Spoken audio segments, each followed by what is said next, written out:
Si Ming Fei ay isang gamer na talunan sa buhay na walang mga kaibigan, na nakatira lang sa kanyang kwarto buong araw, naglalaro ng kanyang paboritong laro at ipinagmamalaki na isa sa mga nangungunang manlalaro na umiiral sa server.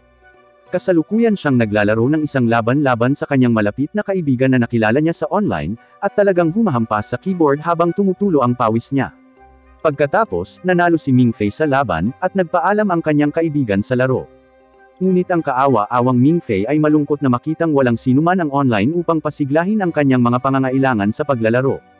Inilabas niya ang profile ng paborito niyang babae na nagustuhan niya, at bago siya maglaway sa buong mabahong keyboard, nakatanggap siya ng imbitasyon mula sa isa pang nangungunang manlalaro, na may pangalang in-game na tinatawag na Nono, at hinamon si Ming Fei sa isang duel match.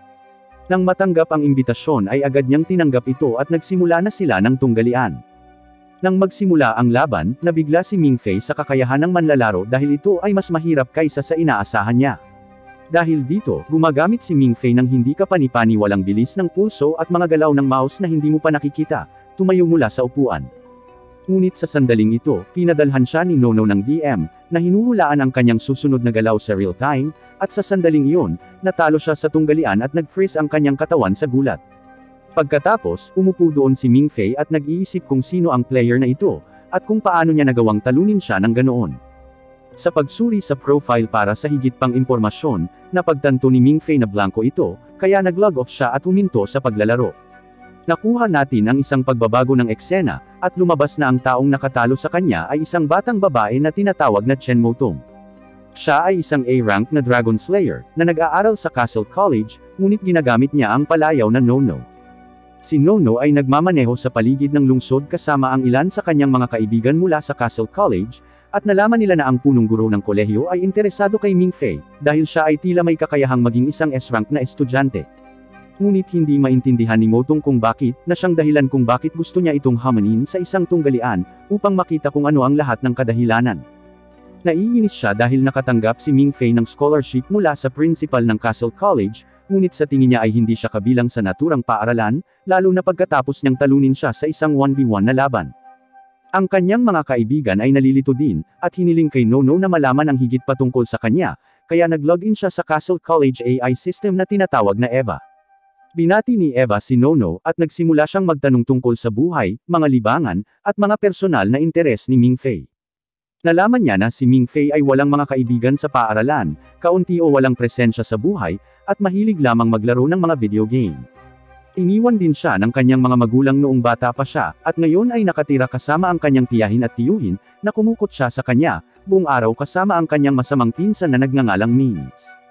Gusto ni Ming Fei na e-troll si Mings sa pamamagitan ng pagpapanggap bilang isang babae online, at nakikipag-date sa kanya sa laro para sa paghihiganti. Sinisigawan siya ng kanyang tiyahin at tiyuhin na magsimulang kumita sa lalong madaling panahon, kung hindi, walang mga kolehiyo ang tatanggap sa kanya, at siya ay magiging isang brain-dead, walang buhay na chump na walang hinaharap. Nalaman ni Nono na may crush din si Ming Fei sa isang babaeng gusto niya sa paaralan na nagngangalang Chen Wenwen. Gayunpaman, nais ni Nono na malaman ang higit pa tungkol sa kanyang mga pangarap at inspirasyon, at kung saan niya makikita ang kanyang sarili sa hinaharap. Ngunit nang suriin ang kanyang mga pangarap sa buhay, ipinaalam sa kanya ni Eva na gusto lang niyang maging isang simpleng manggagawa sa isang newsstand, para kumita lang siya ng sapat na pera para i-update ang kanyang mga laro at manatili online hanggat kaya niya. Matapos marinig ito, natigilan si Nono at muntik nang lumihis sa daanan ang kanyang kaibigan, dahil nalilito silang lahat kung paano siya gusto ng principal sa kolehiyo dahil siya ay isang malungkot na nakakulong, nangangarap tungkol sa mga cutie na babae. Matapos paalisin sa bahay para kumuha ng mga grocery at mga gamit para sa bahay, napadpad siya sa mailbox at tinanong ang lalaki kung mayroon siyang anumang mga liham para sa kanya, at nakatanggap siya ng ilang bagong liham at isang package, na naglalaman ng isang device, na nagpapaalam sa kanya na siya ay tinanggihan ng International University, ngunit may isa pang liham, na tinanggap siya sa Castle College. Mababasa nito na siya ay tuturuan ni Professor Gudarian, ang nagpadala nito para sa kanya. Sa tingin niya ito ay isang panaginip, at sinusubukang gisingin ang kanyang sarili, ngunit sa katunayan ito ay isang katotohanan at isang tunay na sulat, kaya ang bata ay nagmamadaling umuwi upang sabihin sa kanyang pamilya. Nang nabasa nila ang liham, iniisip nila na ito ay isang uri ng biro, at ang kanyang tiyahin ay nawala ang plano dahil sa tingin niya ay maaaring peke ang isang liham, at sinasabi sa kanya na siya ay walang iba kundi isang maliit na sinungaling. Sinabi sa kanya ng kanyang pinsan na si Mings na hindi siya makakapasok sa kolehiyong iyon, dahil ang mga taong pumapasok sa academy na iyon ay karaniwang mga hybrid ng tao, o mga taong ipinanganak na kalahating tao at kalahating mahika, kaya paano pa siya makakapasok sa lugar na ito. Sinabi sa kanila ni Mings ang lahat tungkol sa isang lalaki, na tinatawag na Chu Zihang, isang sikat na human hybrid na kilala bilang isa sa pinakamalakas na estudyante sa buong Castle Academy. Sinabi ni Mings na walang sino man ang makapagkukumpara sa kanilang sarili sa isang taong tulad ni Chu Zihang. Ngunit sa sandaling iyon, pumasok si Ming Fei sa isang parang panaginip, habang ang kanyang mga kamag-anak ay nagtatalo tungkol sa kanya, at sa panaginip na ito, isang helicopter ang umakyat sa kanilang apartment at isang lalaki ang lumabas, na nagkataon na siya ang nag-iisang Chu Zihang, na nag-iimbita kay Ming Fei na sumali sa akademya, at yumuko pa siya sa harapan niya, tinawag si Ming Fei na kanyang master, at matagal na nilang hinihintay na makita siya. Gayunpaman, nawala siya sa panaginip at bumalik sa realidad, at iniisip na marahil ay tama ang kanyang pamilya tungkol sa lahat ng ito, at maaaring may nagbibiro sa kanya, kaya nagsimula siyang lumayo. Ngunit sa sandaling iyon, nagsimulang tumunog ang device na nasa loob ng sulat, at ipinaalam sa kanya ng kanyang tiyahin na ang taong nasa linya ay gustong makapanayam si Ming Fei bukas, tungkol sa kamakailan maliban sa pagtanggap sa Castle College, at bumaba ang kanilang mga mukha.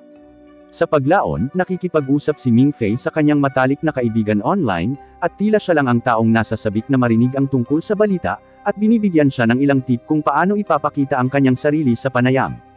Kinabukasan, dumating si Ming Fei sa gusaling matatagpuan sa pangunahing lungsod para sa panayam. At sa pagdating, nagulat siya nang makita ang ilan sa mga kaklase niya sa dati niyang paaralan, dahil mukhang pareho rin ang natanggap nilang sulat, at isa sa mga estudyante ang long-life crush niya, isang babae na tinatawag na Chen Wenwen. Habang naghihintay silang lahat sa linya para sa interview, tinanong ni Ming Fei kung kailan, kung paano siya napunta rito, at binigyan din siya ng kaunting kumpiyansa, na sinasabi sa kanya na huwag kabahan, dahil siya ay isang kamanghamanghang tagapagsalita, at ang pinakamataas sa lahat ng kanyang mga klase noong high school. At pagkatapos niyang magpasalamat, isa-isa silang pinapasok ng tagapanayam. At pagkaraan ng ilang oras, ay nakaabot na sila kay Ming Fei. Ginugol niya ang nakaraang araw sa pag-uulit ng ilang mga tanong at sagot ng tagapanayam sa kanyang isipan, kaya hindi niya ito mabibigo. Ngunit nang tinanong siya ng tagasuri, sinasabi nila ang mga bagay na ganap na random, tulad ng kung naniniwala siya sa mga alien, na lubos na nagpagulat sa kanya, dahil inaasahan niyang magtatanong sila sa kanya ng isang bagay na normal, tulad ng kung saan siya lumaki, at ang kanyang kwento ng buhay. Ngunit isa sa iba pang mga tagapanayam na nagtatype ng mga sagot, ay nagsabi sa kanya na wala siyang pakialam sa kanyang buhay at nais lamang niyang sagutin ang mga simpleng tanong na ito dahil napakahalaga ng mga ito. Pagkatapos nito, sinabi ni Ming Fei sa lalaki na naniniwala siya sa mga alien, at gabi-gabi ay tumitingin siya sa kalangitan sa gabi at tinititigan ang mga bituin at sinabi sa kanila na ang universo ay masyadong malawak at siguradong mayroong buhay sa kabila ng Earth at sa iba pang mga planeta at kalawakan sa ibang lugar. Pagkatapos ng mga random na tanong na ito, tumayo siya at umalis, humihingi ng paumanhin sa mga tagasuri at sinabing maling nag-sign up siya sa kolehiyo at lumabas ng gusali. Habang naglalakad siya sa labas, nakita natin ang isang lalaking nagmamadali sa gusali at hinarap ang parehong mga tagasuri tungkol kay Ming Fei, at kung paano napunta ang panayam. Ngunit sinabi nila sa lalaki, na nagkataong si Professor Gudarian, na si Ming Fei ay huminto sa pakikipanayam pagkatapos ng unang tanong, kaya't ang lalaki ay nagalit sa dalawang ito, na sinasabi kung paano sila dapat magmakaawa sa kanya na manatili at dapat silang tumawag sa cellphone at ibalik siya. Pero nalilito ang interviewer kung bakit galit na galit ang professor sa pag-alis niya. Habang naglalakad pa uwi, nakita ni Ming Fei si Wenwen, at tinanong niya si Ming Fei kung gusto nitong sabay na pumunta sa graduation party, at tinanggap ni Ming Fei. Inaasahan ni Ming Fei na magpakasal kay Wenwen balang araw, at gugulin ang natitirang mga araw niya kasama niya at manirahan sa isang lugar sa lungsod at manirahan ngayon, dahil sa tingin niya ay nabigo niya lang ang pagkakataong makapasok sa Castle College. Ngunit pagdating niya sa bahay, sinabi sa kanya ng kanyang tiyahin na tinawagan sila ng isang lalaking tinatawag na Gudarian, at nakapasa si Ming Fei sa interview at maaaring mag-enroll sa Castle College. Kinabukasan, bumalik sila sa gusali upang kausapin si Professor Gudarian, at sa pagkakataong ito ay sumama sa kanya ang kanyang tiyahin, tiyuhin, at pinsan, dahil kailangan nilang pag-usapan ang kanyang pag-aaral. Nais malaman agad ng kanyang tiyahin ang tungkol sa pera at kung saan siya tutuloy, at sinabi ng guro sa kanya na ang kanyang scholarship ay ibibigay sa kanyang bangko, na $36,000 bawat taon, at matutulog siya sa academy. Matapos marinig ang ganoong kalaking halaga, pinakiusapan siya ng kanyang tiyahin na sumama sa kanila, at sinabi sa propesor na dadalo siya kaagad. Sinabi sa kanila ng propesor na ang dahilan kung bakit gusto nila si Mingfei ay dahil si Mingfei ay tila isang bihira, na may 100 taong gulang na talent na nakaimbak sa loob ng kanyang kaluluwa, ngunit ito ay nakalilito sa kanyang tiyahin at tiyuhin. Ngunit pagkatapos ay naglabas siya ng isang liham na isinulat ng ina at ama ni Mingfei, at lumalabas na sila ay mga honorary na estudyante ng Castle Academy, at ibinigay ang sulat sa kanya. Nabigla si Mingfei dahil palagi niyang iniisip na iniwan lang siya ng mga ito nang walang dahilan, ngunit sa buong panahon ay malayo lang silang nag-aaral sa paaralan sa buong oras. Nagdahilan siya mula sa mesa at tumungo sa banyo habang umiiyak habang binabasa ang nilalaman ng sulat. Ipinaliwanag ng kanyang ina kung ano ang nangyari sa kanila at kung bakit niya siya iniwan noong gabing iyon, at na mahal niya ito noon pa man, at ang tanging bagay na talagang pinapahalagahan niya. Ngunit dahil sa kanyang bloodline, kinailangan niyang pumasok sa Castle College. Sinabi rin niya sa propesor na kapag nasa hustong gulang na ang kanyang anak na si Mingfei, gusto niyang hilingin sa principal na bigyan siya ng scholarship at wala siyang hiling kundi isang magandang buhay. Sa sandaling ito, nilapitan siya ni Nono, habang umiiyak siya sa loob ng banyo ng babae, at sinabi nito sa kanya na dapat na siyang umalis sa gusaling ito kung iiyak siya ng ganoon, at sinasamahan siya pabalik sa pulong. Sa sandaling makabalik siya, tinanong siya ng propesor kung ano ang iniisip niya tungkol sa pagpapatala sa paaralan, ngunit sinabi niya sa kanya na kailangan niya ng mas maraming oras. Gayunpaman, nang marinig ang desisyong ito, sinabi ni Nono sa kanilang lahat na ang dahilan ng pag-aalinlangan ni Mingfei ay dahil sa isang babaeng crush niya at ayaw siyang iwan. Nakagulat ito kay Mingfei, at lubos na nagulat na baka kilala niya si Chen Wenwen, ngunit ipinaliwanag niya kung paano niya nahulaan ito ng random. Ngunit pagkatapos, ipinapakilala niya ang kanyang sarili sa kung sino talaga siya, habang may sinabi siya sa kanya sa duel match noong gabing iyon sa laro, at agad niyang naalala ito at nalaman na si Motong ay si Nono, at ganoon din ang taong nagawang talunin siya sa laro. Pagkatapos niyang maupo sa rooftop at magtaka kung paano niya nalaman ang tungkol sa kanyang private affairs, at nagsimulang kunin ang kanyang telepono at nagsimulang magtapat ng kanyang nararamdaman kay Chen Wenwen. Ngunit habang ginagawa niya ito, lumilitaw si Nono sa kanyang likuran na ikinagulat niya. Sinabi niya sa kanya na si Eva, ang artificial intelligence ay madaling mahanap ang kanyang lokasyon, at siya ay dumating dito mula sa mga utos ni Profesor Gudarian upang subukan at kumbansihin siya sa pagsali sa akademya sa huling pagkakataon.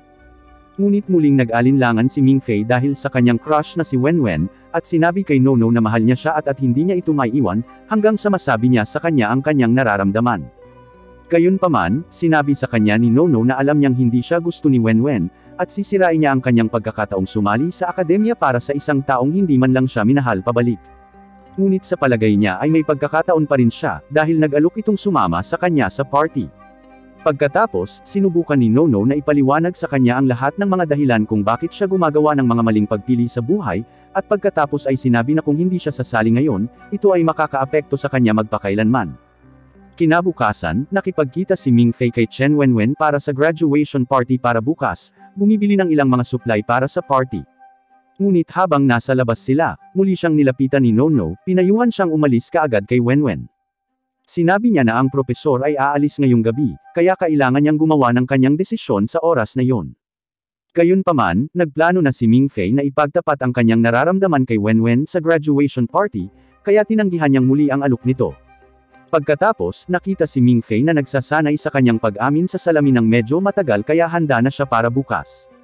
Dahil si Mingfei ay walang kahit isang sentimo sa kanyang wallet, pumitas siya ng mga bulaklak sa lupa para ibigay kay Wenwen. Habang magsisimula na ang party, dinalhan siya ng kanyang kaibigan na si Zhao Minggo ng suit.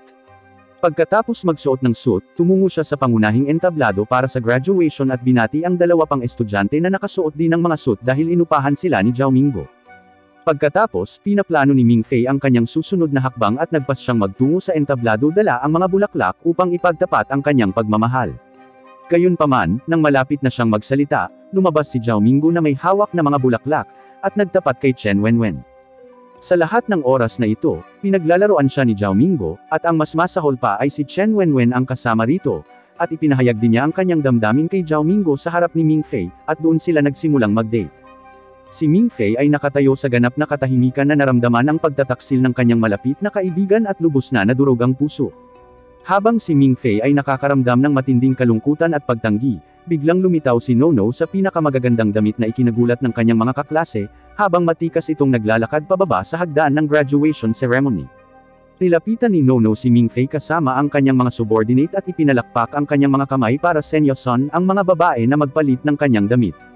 Pagkatapos, ang napakarilag na Nono ay naglock ng braso kay Mingfei, habang ipinapahayag kina Wenwen at Zhao Minggo na si Mingfei ay may mas mahalagang bagay na dapat gawin kaysa dito, at ito ay nakakainis kay Minggo, kaya sinabi ni Nono sa kanilang dalawa na ito na ang huling pagkakataon na makikita nila itong bersyon ng Mingfei at naglakad palabas ng gusali.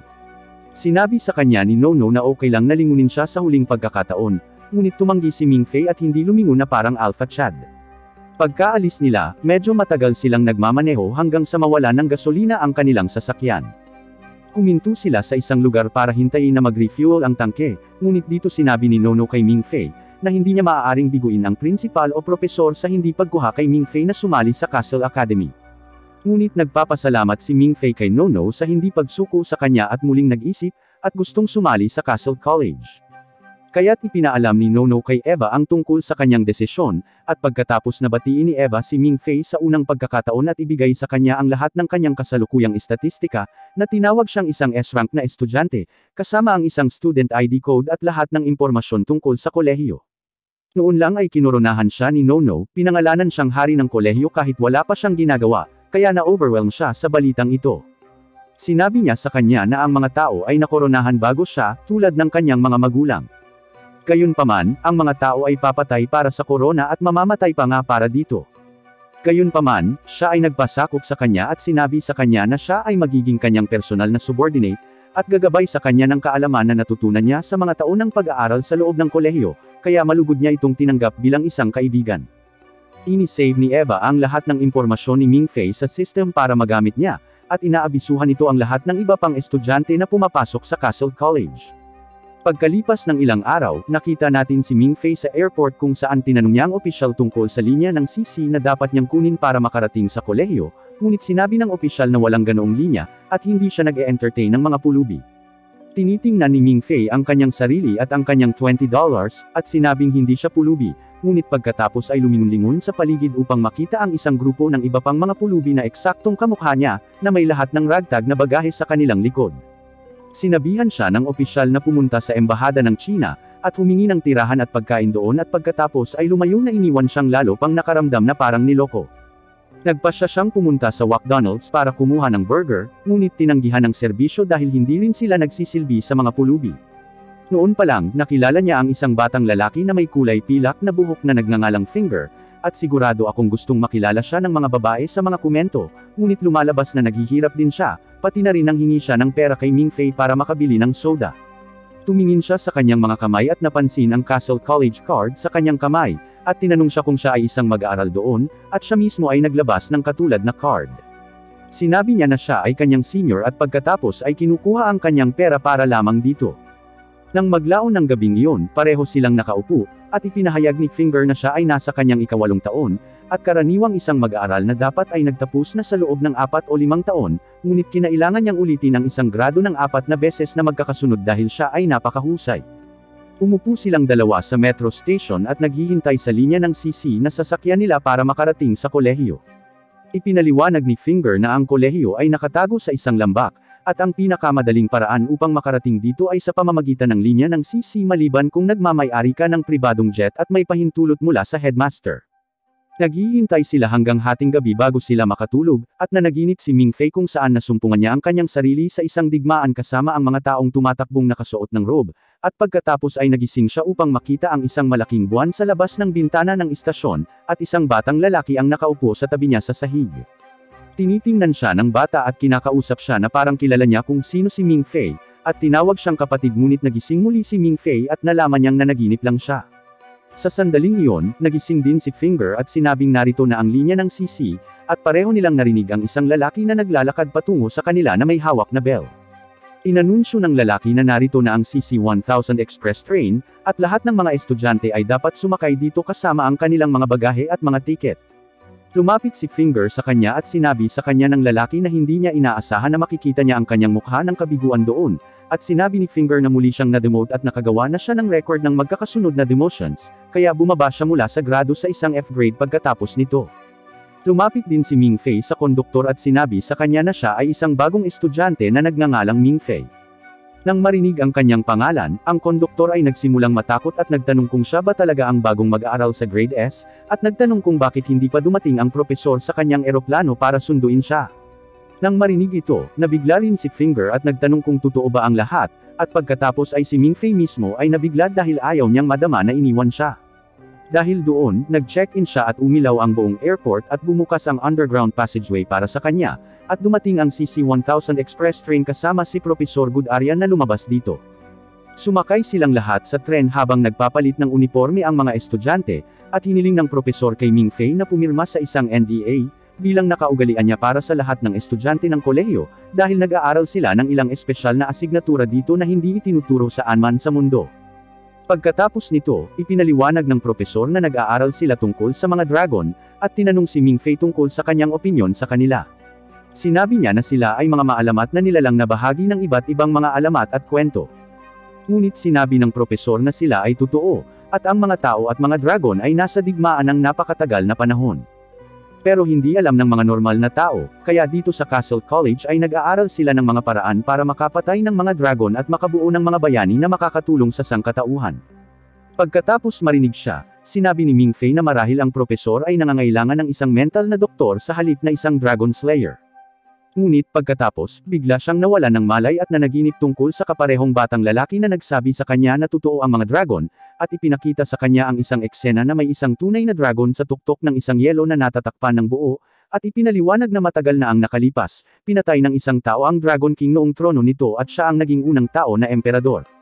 At nang mamatay ang dragon, ang lahat ay nagdiwang, at ito ay dahil sa bayani ng tao na nagawang umunlad ang sibilisasyon hanggang ngayon.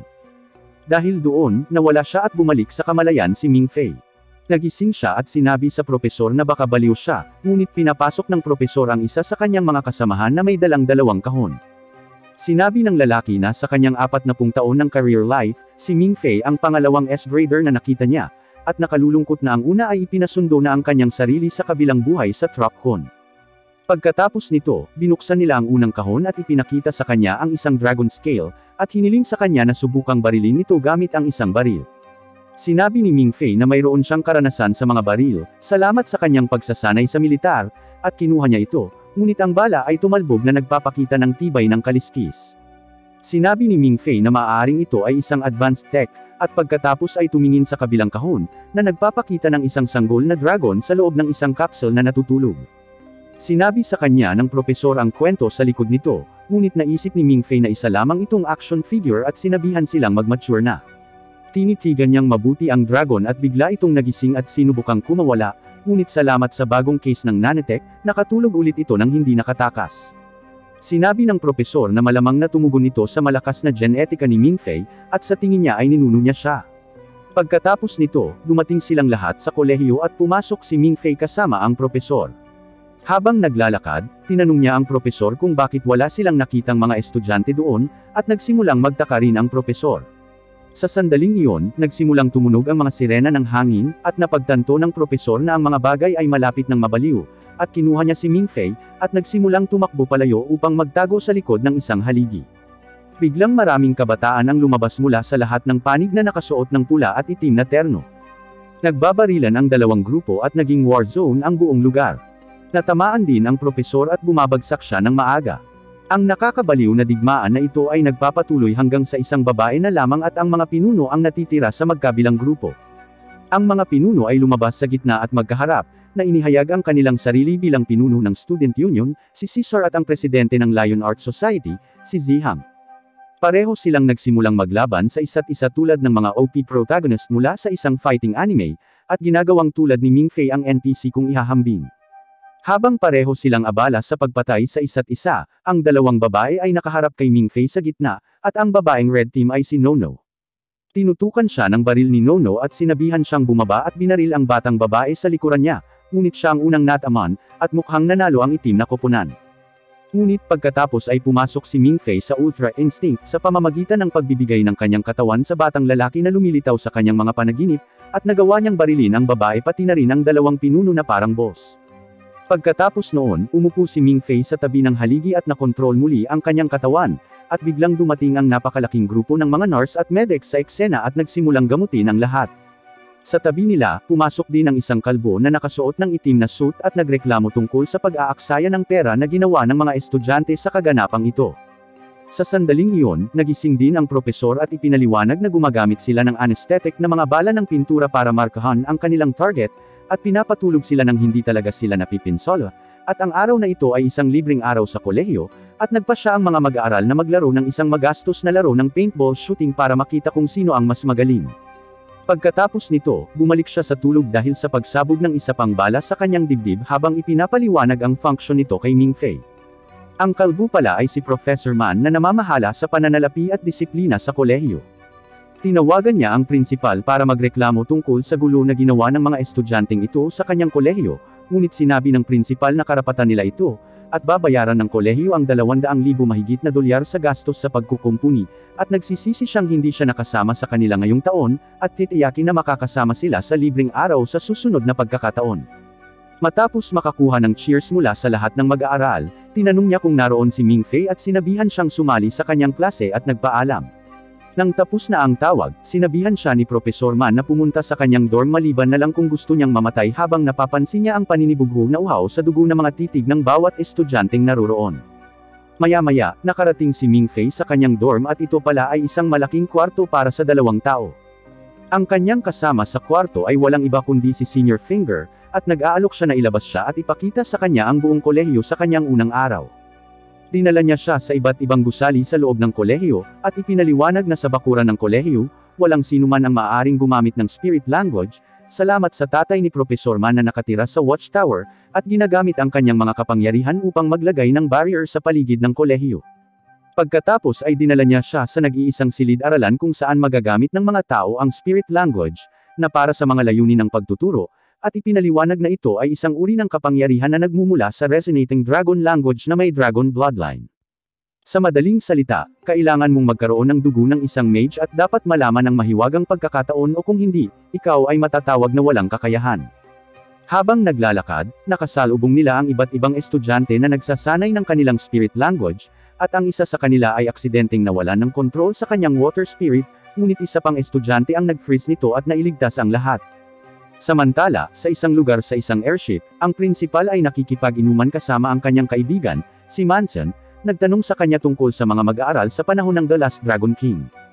Pagkatapos ay sinabi niya na sa halip ng mga sundalo sa pagkakataong ito, nais niyang makabuo ng mga henyo na maaaring mamuno sa sangkatauhan sa isang bagong panahon ng kapayapaan, na walang banta ng mga dragon, at sa layuning iyon, handa siyang sanayin si Ming-Fei mismo. Pagkatapos nito, tinanong niya siya tungkol sa isang lihim na misyon na kanilang sisimulan, at ang kanilang airship ay patuloy na umuusad patungo sa kanilang destinasyon. Bumalik sa kolehiyo, dumating si Profesor Gudarian upang kunin si Ming-Fei, at kinuha niya ito para sa kanyang pagsusulit sa 3E. Pumunta silang lahat sa kanyang silid at sinabi ng propesor na bago ang opisyal na pagsusulit, may gusto siyang subukan, at ipinakita sa kanya ang isang music box na may recording ng Black Dragon Emperor. Ipinaliwanag niya na ang lahat ng mga taong may dugong dragon na kanyang mga naging subject, at kapag lagi niyang pinapalabas ang ungol na ito, lahat ng mga dragon sa ilalim niya ay yuyuko at luluhod sa direksyon ng kanyang trono. Ito rin ang unang hakbang patungo sa pag-aaral ng spirit language, at ginagawa nitong mag-hallucinate ang mga taong may bloodline ng dragon. Pinatugtog niya ang recording at tinanong si Ming-Fei kung may nakita siya, at sinabi ni Ming-Fei na inaantok lang siya at wala sa partikular. Nang marinig ito, nagsimulang mag-isip ang propesor kung paano ito maibibigay sa kanyang grade S bloodline, at pagkatapos ay tumakbo palabas patungo sa library ng may pagkataranta at tinawag din si Profesor Man doon. Sa silid-aklatan, pinag-aaralan nila ang mga lumang talaan at hinuhusgahan nila na si Ming-Fei ay maaaring isang tao sa antas ng emperador, at maaaring isang taong may linya ng dugo ng puting dragon. Ginagawa nitong komplikado ang mga bagay, ngunit sinabi ni Gudarian na nais niyang ilihim ito, upang hindi mapunta sa isang pag-iisa ang kanyang estudyante. Kinabukasan, lahat ng mga bagong estudyante ay may kanilang pagsusulit sa 3E, at dinadaya lang ni Ming-Fei ang kanyang paraan sa pamamagitan ng pagkopya ng mga sagot na nakuha niya mula kay Senior Finger. Siya rin ay may panaginip tungkol sa batang lalaki na nagpapakilala sa kanyang sarili bilang kanyang kapatid. Nakatulog sina Mingze at Ming-Fei ng 2 oras sa kanyang 3 oras na pagsusulit, napakahabang pag-uusap. Kalaunan ng gabing iyon, nakarinig si Ming-Fei ng isang kampana at nanaginip muli tungkol kay Mingze, kung saan sinabi sa kanya ng bata na ito ang kampana ng kamatayan, at nangangahulugan ito na may mamamatay na at malalagay siya sa gulo. Ngunit maaari rin itong maging isang pagkakataon, at humihingi sa kanya ng kahilingan. Iniisip ni Ming Fei kung paano siya pinuntahan ni Nono noon sa rooftop, at sinabing gusto niya ang kakayahang mabuksan ang kanyang mapa, para makita niya ang lokasyon at layout ng lahat ng bagay sa mundo. Ibinigay ito ni Mingze gamit ang isang spell at talagang nagising si Ming Fei nang tinawag siya ni Finger, na nagsasabing tumunog ang emergency alarm. Lahat sila ay nagmamadaling lumabas at napansin na ang lahat ng A-grade pataas na mga estudyante ay magtitipon sa meeting hall, kung saan sinabi sa kanila ng mga propesor na sa isang misyon, natagpuan nila ang palasyo ng Bronze Dragon King, at dalawa sa kanilang mga miyembro ng board ay na-trap. Mayroong palasyo ang patuloy na nagbabago at ginagawang mahirap para sa kanila na makatakas. Ipinakita nila sa kanila ang ilang larawan ng pagsusulat ng dragon na nakita nila sa palasyo, at sinabihan silang subukan at i-decode ito sa pag-asang magbigay ito ng labasan doon. 20 minuto na lang ang natitira at sila ay humihingi ng tulong mula sa buong mundo, at dahil dito, ang lahat ng mga mag-aaral ay nagsimulang kumuha ng mga shot sa code. Samantala, mukhang hangal ang tingin ni Ming Fei, at napapansin lang kung paano ginagawa ng iba ang kanilang makakaya habang ito ang unang araw niya sa bagong mundong ito, wala siyang alam. Napansin niya ang isa sa mga bagong mag-aaral na mahusay na subukan ang kanyang makakaya, at nagsimulang maging mas mababa ang pakiramdam tungkol sa kanyang sarili. Sa sandaling iyon, na-motivate siya at naalala ang tungkol sa bukas na mapa na mayroon siya at ginamit ito upang mahanap si Aki upang makalabas ng palasyo at isumite ito. Sa pamamagitan nito, naipadala nila ito sa mga tao sa palasyo at nakahanap ng paraan para makalabas, ngunit wala na pala silang sapat na oxygen na natitira para makarating sa dalampasigan. Ang dalawang miyembrong ito ay parehong mga taong kumuha ng panayam ni Ming Fei para sa kolehiyo, at pareho silang nagmamahalan. Ibinigay nila ang lahat para makalabas at maihatid ang kakun na nakuha nila sa palasyo. Ngunit sa kanilang paglalakbay, inatake sila ng isa sa mga retainer ng Dragon King, isang Sea Dragon, at nauwi ito sa pagpatay sa kanilang dalawa, ngunit bago mamatay ay nagawa nilang ihatid ang kakun sa mga higher-ups sa airship. Nagsimulang habulin sila ng Sea Dragon upang maibalik ang kakun, ngunit buong lakas na lumaban si Manson upang ipaghiganti ang kanyang mga namatay na kapartner. Nagiging mahabang habulan kung saan patuloy silang hinahabol ng Sea Dragon, at nagawang patayin din ang sekretarya ni Manson. Sa kanyang kalungkutan, binaril pabalik ni Manson ang halimaw gamit ang kanyang machine gun ngunit walang kabuluhan ang lahat. Ang airship ay nagsimulang mawalan din ng power, at mukhang ito na ang katapusan para sa kanilang lahat, ngunit pagkatapos, napansin ni Manson na malapit na sila sa dam, at inutusan niya ang airship na dumiretso dito, at akitin ng Sea Dragon na sundan sila at patayin ito sa pamamagitan ng pagdurog sa pagitan ng mga tarangkahan ng dam. Ang kanilang plano ay nagtatapos bilang isang tagumpay, ngunit bago ito mamatay, ang dragon ay nagtagumpay sa pagbaril ng isa sa mga ngipin nito sa tiyan ni Manson. Nang maglaon, inanunsyo ng punong guro na matagumpay ang kanilang misyon, at nakuha nila ang kanilang mga kamay sa mahahalagang pagsulat ng dragon at mga artifact, salamat sa tulong ni Ming Fei at ng iba pang mga estudyante. Pagkatapos nito, tumunog ang kampana sa kolehiyo na nagpapahiwatig ng pagkamatay ng ilan sa kanilang mga miyembro. Sa kanilang paglabas ng bulwagan, pinasalamatan ni Zihang si Ming Fei para sa kanyang kontribusyon at inanyayahan siyang sumali sa Lion Art Society bilang kanyang kahalili, ngunit tumanggi si Ming Fei, at sinabing hindi siya maaaring kumuha ng ganoong posisyon. Bumalik sa airship, lumabas ang prinsipal at umupo kasama ang kanyang namamatay na kaibigan. Nagulat siya pabalik sa kanya tungkol sa misyon at sinabi sa kanya na panatilihin ang impormasyon tungkol sa kanilang pagkawala mula sa mga mag-aaral, at sabihin lamang sa kanila na abangan ang kanilang susunod. Bukod pa riyan, sinabihan niya itong suriin kung maayos ba ang kanyang ampon na si Nono, upang matiyak na mananatili itong ligtas. Makalipas ang ilang araw, nakatanggap si Ming Fei ng online na imbitasyon mula kay Nono para sa isang ball dance sa ngalan ng Student Union. Pumunta doon si Ming Fei kasama si Finger, at sinabi niya sa kanya na ang pinuno ng Student Union, si Caesar, ay magiging tagapagmana ng sikat na pamilyang Western Gattuso. Siya ay medyo mayabang sa kanyang pananalita at ito ay mukhang ang kanyang paraan ng pag-imbita sa kanya sa Student Union, katulad ng kung paano siya inimbitahan ni Zihang kanina. Sinabi ni Ming Fei na wala siyang balak sumali, ngunit sinabihan siya ni Finger na pumunta dahil magkakaroon ng mamahaling pagkain at inumin, kaya bakit hindi samantalahin. Mamayang gabi, pumunta sila sa ballroom at si Nono pala ang fiancé ni Caesar, at ginawa niya itong party para sabihin sa kanya ang happy birthday. Lahat sila ay may sayaw at inagaw ni Finger si Ming Fei, dahil alam niyang hindi siya makakakuha ng kahit na anong mga babae. Ngunit nang maglaon, ang blonde-haired na bagong estudyante na matagal nang tinitingnan ni Ming Fei, ay lumapit sa kanya at tinulungan siyang maghatid ng isang mahusay na sayaw na nagchichir ang lahat para sa kanila. Nang matapos ang pagtatanghal, formal na inanyayahan ni Caesar si Ming Fei na sumali sa kanya, ngunit sinabi ni Ming Fei na kailangan niya ng oras para mag-isip tungkol dito, at pagkatapos ay lumabas upang hanapin si Nono na umalis sa kanya kanina para makalanghap ng sariwang hangin. Sa labas, niyaya niya itong ihatid siya sa tuktok ng isang burol, at pareho silang umalis.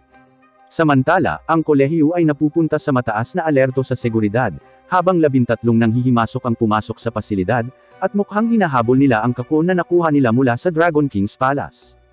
Sina Caesar at Zihang ay nagtitipon ng kanilang mga grupo at nakatalaga sa mga pangunahing posisyon upang hulihin ang mga nanghihimasok. Habang ang iba pang mga guro at mga mag-aaral ay naka-duty din. Mabilis nilang nahuli ang 7 sa 13 nanghihimasok, ngunit wala sa kanila ang nagpahayag ng pagkakakilanlan ng kanilang pinuno, na sinasabing hindi nila nakita ang kanilang mukha. Dahil karamihan sa mga elite na estudyante ay nasa misyon, nagpa siya ang principal at si Professor Man na hilingin sa kanyang ama, ang Night Watcher, na iando ang Spirit Language Seal para magamit nila ang kanilang mga kapangyarihan at maprotektahan ang kolehiyo. Nagpapatuloy ang kahilingan, at kasama nito, nagagamit din ng kaaway ang kanilang Spirit Language upang itago ang kanilang presensya mula sa lahat. 4 sa kanila ang naglalakad sa loob ng lugar ni Caesar kasama ang kanilang pinuno para maging abala siya, habang ang isang blonde-haired na batang babae ay ipinadala upang harapin si Zihang, at isang comedic relief character ang inatasan sa pinakamahalagang misyon ng pagkuha ng kakon. Mukhang wala namang problema sa mga role assignments. Inihayag ng pinuno ang kanyang pagkakakilanlan bilang si Mai, at siya ang kapatid na babae ng isa sa mga taong namatay sa huling misyon na kunin ang kakon mula sa palasyo ng Hari ng Dragon. Sinabi niya na wala itong kinalaman sa kanyang kapatid at nandyan lang sila para tuparin ang kanilang misyon na ibinigay ng kanilang amo.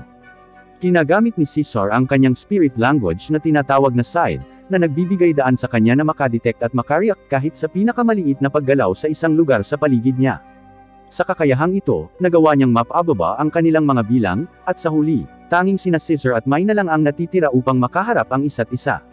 May kakayahan si Mai na itago ang kanyang presensya at gumamit ng napakabilis na paggalaw para makapaghatid ng mga tumpak na strike para patayin ang kaaway na parang isang assassin. Ito ay ganap na kabaligtaran ng kakayahan ni Caesar, at ang kanilang clash ay nauwi sa isang draw, nang mapigil ni Caesar ang lahat ng kanyang mga welga ngunit bahagya. Sa kabilang banda, si Zihang ay ipinahayag na may isa sa mga pinakadalisay na bloodline sa mga estudyante maliban kay Ming Fei, at ang kanyang spirit language ay ang kakayahan na tinatawag na Dragon King's Flames, isang kakayahang magsunog ng anumang bagay sa paligid niya, at kontrolin ito. Ito ay lumalabas, na ang blonde na batang babae sa panig ng kalaban ay mayroon ding pambihirang kakayahan na ito, at ito ay nagiging isang pantay na sagupaan ng apoy. Samantala, nagawa ng comedic relief guy na pumunta sa underground chamber kung saan nakatira ang AI. Salamat sa impormasyon mula sa kanya, naabot niya ang underground research facility kung saan nakalagay ang kakon. Ngunit sa kanyang paglalakbay, hindi sinasadyang nawala ang kanyang telepono at nabuksan din ang isang nakalock na pinto na di umano ay nandoon mula noong 1912. Sa dulo ay pumasok siya sa loob ng pasilidad at nakita ang prinsipal na nagpapakita ng kakon sa mga mananaliksik doon, at napansin nilang lahat na mayroong isang crack sa kakon, at mula sa ulat ng CT scan, nalaman nila na ito ay nabuo dahil sa proseso ng hatch sa halip na isang aksidente tulad ng kanilang inakala. Sinubukan ng mga scientist na i-dissect ang kakun para makita kung may naninirahan sa loob, ngunit pinagbantaan sila ng principal at sinabihan silang lumabas dahil hindi nila maaaring ipagsapalaran ang pagpapakawala ng dragon sa kolehiyo. Habang ini-escort sila ng principal, pumasok ang comedic relief guy at kinukunan ng litrato ang kakun, at nagpas siyang sirain ang case, at dalhin ito kasama niya para sa $5 milyong na pera na matatanggap niya bilang reward. Ngunit sa huli, nawala ang kanyang tapang, salamat sa mga ilusyon na nakukuha niya mula sa pagiging masyadong malapit sa kakon, at nagpasya siyang maglakad pabalik na walang dala. Ngunit sa sorpresa ng lahat, isang malabong figure ang sumunod sa kanya at sinira ang selyo at pinakain ang kakon ng ilan sa kanyang dugo upang palabasin ang Dragon King, si Constantine. Bumalik sa kolehiyo, ang laban ni Caesar at Mai ay nauwi sa isang tabla, nang isang malakas na pagsabog ang nagtulak sa kanilang dalawa palayo, at iniwan nito ang lugar na walang kuryente. Umakyat sila upang tingnan kung ano ang sanhi nito, at nakakita ng nasusunog na mga bakas ng paa sa lupa na nagpapahiwatig na maaaring ito ay ginawa ni Zihang at ng ibang babae. Habang nangyayari ang lahat ng ito, ang ating bida na si Ming Fei ay nag-e-enjoy sa pagsakay sa burol kasama ang kanyang hot na kaibigan, si Nono. Sa kanyang paglalakbay, nakakuha siya ng pangitain mula kay Mingze na nagsabi sa kanya na matutulungan niya itong makuha ang puso ni Nono kung gugustuhin niya, at pagkatapos ay sinabihan siyang ihinto ang pagiging isang duwag, at sundin ang kanyang payo mula kanina, at bigyan siya ng regalo para sa kanyang kaarawan. Nagpasya siyang bigyan siya ng mga bulaklak at sinabi ni Mingze na gagawin niya ito. Nang maglaon, umupo sila na ang kanilang mga paa ay nasa bukal sa tuktok ng burol at sinabi sa kanya ni Nono na gusto niyang sumali siya sa student union upang siya ay maging kanyang nakababatang kapatid at protektahan siya nito. Iniisip ito ni Mingfei at tinanong siya tungkol kay Caesar, at sinabi niya sa kanya na ito ay isang kasal sa politika, at sa huli, siya ang magdedesisyon. Sinabi niya sa kanya na alam niya ang tungkol sa pagkamatay ni Aki at ng iba pang mga tao at malapit sila sa kanya. Sinabi niya na hindi lang sila, at namatay din ang kanyang mentor na si Manson, ngunit inilihim niya ito sa mga mag-aaral at hiniling na ibulong lang ito sa kanya para hindi ito makabawas sa moral ng lahat. Sinabi niya na sa huli ay mamamatay ang lahat, ngunit pumupunta siya rito paminsan-minsan upang tingnan kung makikita niya ang mga bituin, ngunit ngayong gabi ay maulap. Nalungkot si Mingfei para sa kanya at nagpa siya na gamitin ang keyword na sinabi sa kanya ni Mingze tungkol dito. Biglang bumukas ang mga ilaw ng sasakyan at nagsimulang tumugtog ang musika at nagsimulang sumabog ang mga paputok sa kalangitan na hugis bulaklak na may mensahe sa pagitan ng mga ulap na nagsasabi, "Happy Birthday" na binabaybay ni Nono sa paraang ang kanyang inalang ang nakakaalam. Napaiyak siya at napagtanto ni Mingfei na namimiss niya ang kanyang namatay na ina, kaya naman nakaramdam siya ng simpatiya sa kanya noong una silang magkita, dahil iniiyakan din niya ang kanyang mga magulang. Tumingin siya sa kanya at sinabi sa kanya na mula ngayon, siya ay kanyang nakababatang kapatid at sasali sa student union.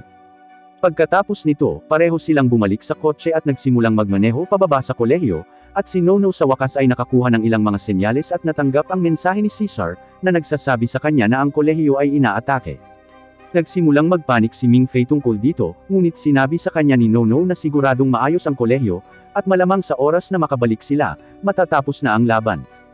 Samantala, si Zihang at ang blonde na babae ay naglalaban hanggang sa isang pagkapatas gamit ang kanilang mga fire powers, at mukhang ang babae ang may kalamangan, ngunit ayaw niyang patayin ang lalaki at nandyan lamang siya para pigilan siya. Sa kabilang banda, nagmamaneho ang comedic relief guy sakay ng bike at papalabas ng kolehiyo, ngunit biglang nabangga ng sasakyan ni Mingfei mula sa likuran. Kinuha niya si Mingfei na hostage at magkaharap silang dalawa, at lumalabas na ang lalaki ay talagang kaibigan ni Mingfei sa larong League of Legends, si Tyler, at ang kanyang tunay na pangalan ay Tang. Pareho nilang nakilala ang isa't isa at nagsimulang maging palakaibigan, ngunit pagkatapos ay humingi siya ng tulong kay Mingfei at hinayaan niya itong makuha bilang isang hostage. Maya-maya lang, may narinig silang bumagsak sa likod nila at nagsimula itong makaramdam ng init sa hindi malamang dahilan. Tumingon sila at nalaman na ito ay isang batang lalaki na nababalot ng apoy na naglalakad na parang zombie mula sa The Walking Dead patungo sa kanila na humihiling sa kanyang kapatid. Lahat sila ay tumakbo palayo sa kanya at sinimulan siyang barilin ng mga estudyante, ngunit natunaw lamang ang kanilang mga bala bago ito makarating sa bata.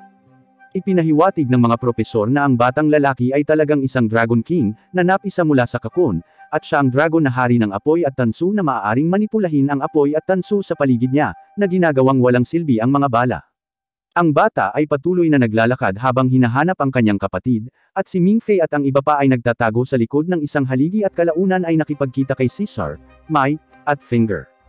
Lahat sila ay may kutob na hinahabol ng bata si Mingfei, at nagtago sila sa loob ng pool para layuan ang apoy, habang sina Caesar at Mai ay nananatili sa labas upang labanan ito, at pagkatapos ay umatras pagkatapos makakuha ng ilang impormasyon sa kanyang mga kahinaan. Habang nangyayari ang lahat ng ito, tinawagan siya ng contractor ni Mai at sinabi sa kanya na ang batang lalaki ay ang Dragon King na si Constantine, at siya ay nasa isang hindi matatag na estado ngayon at sa lalong madaling panahon ang kanyang katawan ay maghihiwa-hiwalay, na magreresulta sa isang bagyo na sapat na malakas upang gawin ang mga nuclear bomb sa Hiroshima at Nagasaki na parang mga paputok. Sa layuning iyon, iminumungkahi niya na gamitin nila ang mga peking bala na ginagamit nila para sa kanilang mga practice sa kolehiyo, dahil walang metal sa mga ito at hindi rin ito makakasakit sa bata. Kung sapat na ang pagbaril nila sa kanya, baka mapabagsak nila siya. Nakuha nilang lahat ang impormasyong ito at sinimulang barilin ang bata gamit ang mga rubber bullets, habang si Mingfei at ang iba ay nagtatago na parang mga duwag sa loob ng pool. Habang nasa loob, naramdaman ni Mingfei na paparating na ang bata, kaya sinabi niya sa dalawa, at lahat sila ay napabuntong hininga at nagtago sa loob ng tubig. Saglit na napabuntong hininga si Mingfei, ngunit pagkatapos ay dumating lamang upang mahanap ang kanyang sarili sa ibang mundo. Iniisip niya ito saglit, ngunit pagkatapos ay sinabi na isa ito sa mga panaginip kung saan nakilala niya si Mingze at nagsimulang tumawag sa kanya. Tumabas siya sa pool at naglakad sa isang lambak at nakahanap ng isang batang lalaki roon at tinanong siya kung ano ang lugar na ito. Tumingon ang bata at ito pala ay si Constantine, at sinabi niya na may pakiramdam siya na nagkita na sila dati sa isang lugar.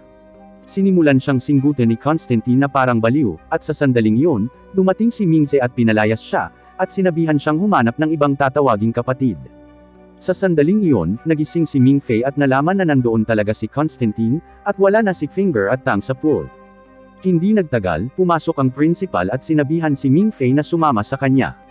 Dinala niya siya sa isang mataas na tore at binigyan siya ng baril at isang espesyal na bala ng dragon killing. Sinabi niya na gusto niyang gamitin niya ang bala na ito para patayin ang dragon, at siya lang ang makakagawa nito salamat sa kanyang high-grade bloodline, at kahit sino pa ay babagsak sa ilalim ng kanyang kakayahan. Pagkatapos nito, sinabi niya na magpapatuloy siya at gagawa siya ng pambungad para mapatay niya si Constantine. Samantala, si Constantine ay binombo ng mga rubber bullets habang nasa ibabaw ng isang tore, at tumingin siya sa ibaba upang makita sina Tang at Finger, at lumalabas na siya talaga ay humahabol kay Tang at hindi kay Mingfei. Nagsisimula siyang mawala ng kontrol sa kanyang mga kapangyarihan at nagbagong anyo sa kanyang tunay na dragon, ngunit pagkatapos ay tumalon ang punong guro at ginamit ang kanyang espesyal na pamamaraan, ang Time Zero, upang pabagalin ang lahat ng bagay sa kanyang paligid, at hiniwa ang isang sugat para tunguin at tapusin ni Mingfei ang labanan. Kinuha ni Mingfei ang pagbaril sa tulong ni Mingze at pinawalang bisa ang kapangyarihan ng dragon. Pagkatapos nito, inutusan ng punong guro ang lahat na lumipat sa mga tunay na bala upang tapusin ang butiki na puno ng mga butas. Si Constantine ay nagmamadaling bumaba at tumayo sa harap ni Tang at hinaranggan ang lahat ng bala para sa kanya at tinawag siyang kapatid hanggang sa huli. Hindi alam ni Tang ang kanyang sinasabi at nagsimulang tumakbo palayo sa kagubatan. Ngunit sa kanyang paglalakbay, nagsimula siyang makakuha ng mga pangitain mula sa kanyang nakaraang buhay, at sa wakas ay napagtanto na siya talaga ang Dragon King ng apoy at tanso na si Norton, at si Constantine ang kanyang nakababatang kapatid. Nang makita ang kanyang kapatid na namatay sa kanyang harapan, bumalik siya sa Underwater Palace at nagsimulang mabawi ang kanyang lakas, at ginising din ang kanyang tagapaglingkod na si Dragon. Sa kabilang banda, nakipagpulong ang punong guro sa Night Watcher at ibinunyag na ang dahilan kung bakit hindi nila tunay na mapatay ang dragon, ay dahil nilikha nila ang mga kakon na ito bago sila mamatay kasama ang lahat ng kanilang DNA, at kalaunan ay napisa ito sa isang bagong Dragon King. Kaya naman para masigurado na talagang tatapusin nila ang isang Dragon King, kailangan nila silang galitin at handang lumaban kapag hindi pa nila nalikha ang kakon na ito. At dahil nangangailangan ito ng panahon para maging mature, ito ang perpektong oras para patayin si Norton dahil kagigising pa lang niya, at hindi pa nababawi ang lahat ng kanyang lakas.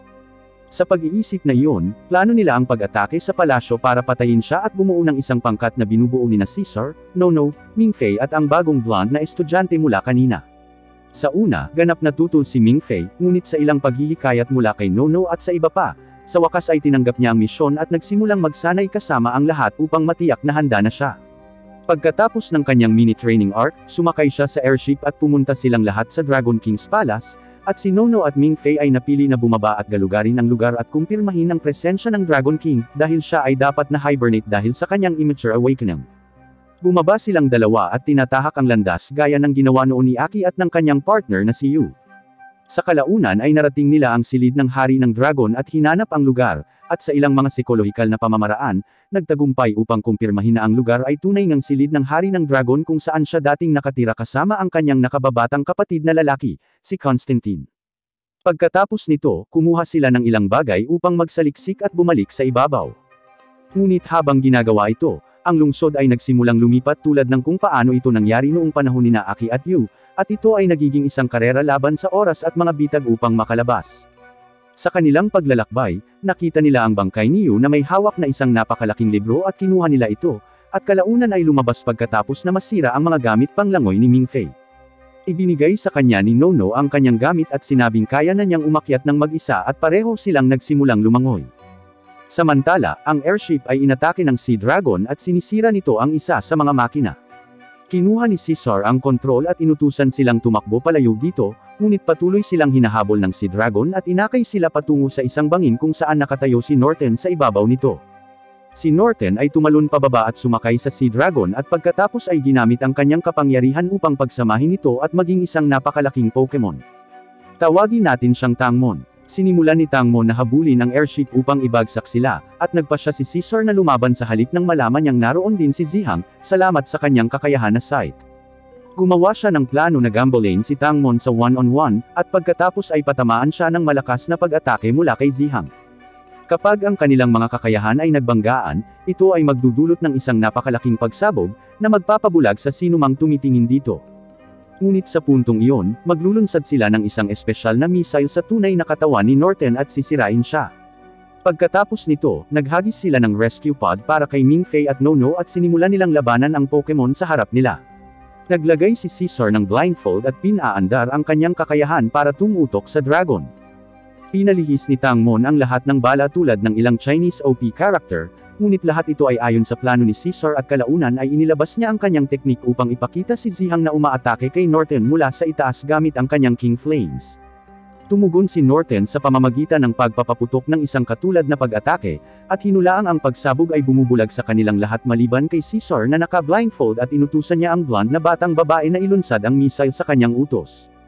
Ang missile ay tumama sa tunay na katawan ni Norton at nagpapadala ng pagsasanib sa kailaliman ng karagatan na minarkahan ang kanilang tagumpay. Samantala, nakita ni Mingfei at Nono ang escape pod, at itinulak ni Nono si Mingfei papasok at nilock ang pinto. Nagtataka si Mingfei kung ano ang kanyang ginagawa, ngunit sa sandaling iyon, ang nalulunod na si Tangmon ay tumagos sa kanyang dibdib gamit ang isa sa mga stinger nito at pinasama siya sa patay na donut gang. Sa pagtingin sa kanyang nag-iisang pagkakataon na mawala ang kanyang pagkabirhen sa kanyang harapan, nagsimulang magtantrum si Mingfei at medyo nabaliw.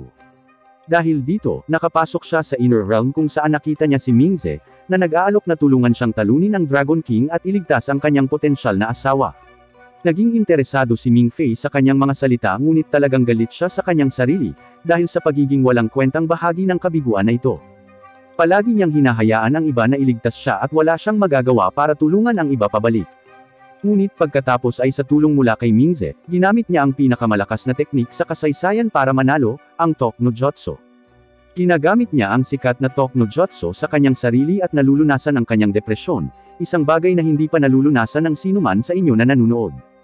Sa pag-alis niyan, sinabi ni Mingze sa kanya na maaari siyang gumawa ng demonyong kasunduan sa kanya kung saan ibibigay niya ang 4 sa kanyang hiling, at hahayaan siyang iligtas si Nono at talunin ang Dragon King, kapalit ng karapatang pagmamay-ari sa kanyang buhay at katawan, kung siya ay kailanman inaangkin ng pakiramdam ng kalungkutan sa isang bahagi ng kanyang sariling buhay.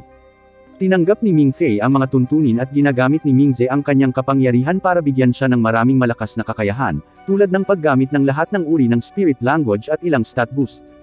Sinabi rin niya sa kanya ang tungkol sa librong hawak niya na nakuha niya kay Yu at sinabing ito talaga ang lalagyan ng 7 sandata na kilala bilang 7 deadly sins na kabalintunaang nilikha ni Norton mismo, na noon pa man para pumatay ng mga tao. Gamit ang lahat ng bagay, lumabas si Mingfei sa escape pod at iniligtas si Nono. Maaari na siyang huminga sa ilalim ng tubig, salamat sa kanyang mga bagong kakayahan, at pinagaling niya ang sugat ni Nono at sinisira ang spike na tumutusok sa kanyang tiyan. Inilagay niya siya sa escape pod at ipinadala ito pabalik, at pagkatapos ay hinarap si Norton na handang kainin siya tulad ng pagkaing isda. Gumagamit si Mingfei ng spirit block upang isil ang kanyang mga teknik, at pagkatapos ay pinakawalan ang 7 deadly sins upang labanan ang napakalaking Pokemon. Ang kanilang labanan ay nagpapatuloy ng medyo matagal habang sila ay nagpapalitan ng mga atake at welga at kalaunan ay kinikilala siya ni Norton bilang isang kapantay at nagpasya na maglaro ito ng matalino at nagtago. Plano niyang atakihin siya mula sa mga anino at pabagsakin siya, ngunit ginamit ni Mingfei ang sight upang mahanap ang kanyang lokasyon at nagawang maka-counter-attack at humarap sa kanyang tunay na katawan. Nang tiningnan niya ang kanyang mukha, napagtanto niya na ito ay talagang ang kanyang kaibigan, si Tyler Tang, at siya ay nagiging malungkot. Hindi niya madala ang kanyang sarili na ihatid ang panghuling strike, ngunit hinayaan siyang hawakan siya ni Norton sa kanyang leeg. Sinabi ni Mingze na siya ay palaging malambot, at kinontrol ang kanyang katawan at sinaksak si Norton ng isa sa 7 deadly sins, na hinayaan siyang malunod hanggang sa kanyang pagkamatay. Bumalik sa ibabaw, iniligtas ni Caesar at ng iba pa si Nono at binigyan siya ng paunang lunas at pagpapagamot. Nahanap ng blonde-haired girl, si Zero, si Mingfei na lumulutang din sa ibabaw ng karagatan at bumaba upang iligtas siya at dinala rin siya sa tuktok ng airship. Samantala, nagpasya si Norton na gamitin ang kanyang namamatay na hininga upang maglunsad ng isang pangwakas na pag-atake, ngunit binaril siya ni Mai gamit ang bala ng pagpatay ng dragon ayon sa kanyang papel sa misyong ito, at sa gayon, ang kabanata ni Norton ay nagtatapos. Matapos ang lahat ay sinabi at tapos na, tinawag ng principal si Mingfei, at nakipagpulong sa kanya pabalik sa kolehiyo. Ipinaliwanag niya kung sino si Tang, at inihayag kung paano nabuo ng Dragon Kings ang kakon na ito gamit ang kanilang DNA para bumuo ng mga bagong katawan na bubuhayin. Si Tang ang revival body ni Norton, at nang makita niyang namatay ang kanyang kapatid sa kanyang harapan, nagsimulang bumalik sa kanya ang kanyang tunay na alaala at siya ay nabuhay muli bilang Norton. Nakikinig si Mingfei sa lahat ng ito, ngunit nalulungkot pa rin sa kanyang nag-iisang online na kaibigan, at pagkatapos ay tumango lamang na nagpapahiwatig na naiintindihan niya. Sinabihan siya ng punong guro na huwag magdamdam tungkol sa pagpatay sa kanya, at nagligtas siya ng milyon-milyon kung hindi bilyon-bilyong buhay, at pagkatapos ay hiniling sa kanya na ilihim ang lahat ng ito dahil hindi nila alam kung paano talaga namatay si Norton. Sinabi niya na ang plano ni Caesar ay kamangha-mangha, ngunit hindi ito talaga sapat upang tapusin si Norton, at pagkatapos ay kahit papaano, si Nono at siya ay bumalik na buhay din. Sigurado siyang may tinatago rin siya sa kanila at inisip ni Mingfei ang kontrata niya kay Mingze, at sinabing naiintindihan niya ito, at nagpapasalamat siya sa hindi na pagtatanong sa kanya. Pagkatapos nito, inabutan siya ng punong guro ng isang liham at sinabing natanggap nila ito mula sa isang hindi kilalang address at ito ay para sa kanya, at binuksan niya ito upang malaman na ito ay mula sa kanyang ina, at sinabi niya sa kanya kung paano siya nalulungkot dahil wala siya dyan para sa kanya at kung gaano siya ka-proud sa kanya, at nanais nilang bisitahin siya ng kanyang ama kapag nagtapos siya sa kolehiyo. Nagsimulang umiyak si Mingfei at saka umalis. Sa paglaon, bumalik si Mingfei sa kolehiyo at nakipag-usap kay Finger at nagsimulang magreklamo tungkol sa pag-post niya ng mga sassy na balita at mga artikulo tungkol sa kanya sa site ng kolehiyo. Sa sandaling iyon, narinig nila ang isang katok sa pinto at binuksan ito at nahanap si Caesar na nakasuot ng damit na pangluto, na humihingi ng ilang asukal. Binigyan siya ni Finger at ipinahayag na lumipat sina Caesar at Sahang sa mga dorm kasama si Nono at ang vice-presidente ng Lion Art Society. Dumating si Nono at binigyan si Mingfei ng tsokolate at sinabi sa kanya na marami pa sila sa kwarto. Agad na lumabas si Finger at sinimulang yakapin ang lahat ng tsokolate tulad ng kanyang malungkot na buhay, at tinanong ni Nano si Mingfei kung sasama siya sa kanila sa hapunan. Sinabi ni Mingfei na mayroon siyang ibang plano at pagkatapos ay naglakad pabalik sa loob. At sa sandaling iyon, nakatanggap siya ng mail mula sa isang tao. Binuksan niya ang package at nakita ang isang smartphone sa loob at iniisip kung mayroon siyang isang uri ng deja vu. Binuksan niya ito at may nakitang mensahe dito. Tinignan niya ito at nalaman na ipinadala ito sa kanya mula kay Mingze, at kinumpirma niya ang kasunduan at kontrata na ginawa nila at kinuha ang kanyang presyo ng 1/4 ng kanyang buhay para sa mga power-up na ipinagkaloob niya sa kanya sa huling pakikipaglaban kay Norton at para iligtas si Nono. Bukod pa riyan, sinasabi niya sa kanya na panatilihing ligtas ang telepono dahil lilipad siya sa kanya kung sakaling magpadala siya sa kanya ng mensahe para sa tulong. Sinabi ni Mingfei na kailangan lang niyang huwag gamitin ang mga kagustuhan at pagkatapos ay makakasama niya ang kanyang mga kaibigan sa buong buhay niya, at nagpas siyang mamuhay ng lubos sa kanyang buhay kolehiyo. Samantala, sa opisina ng punong guro, nakita natin na mayroon siyang larawan ni Mingfei at Mingze, at tila alam niya kung sino talaga sila.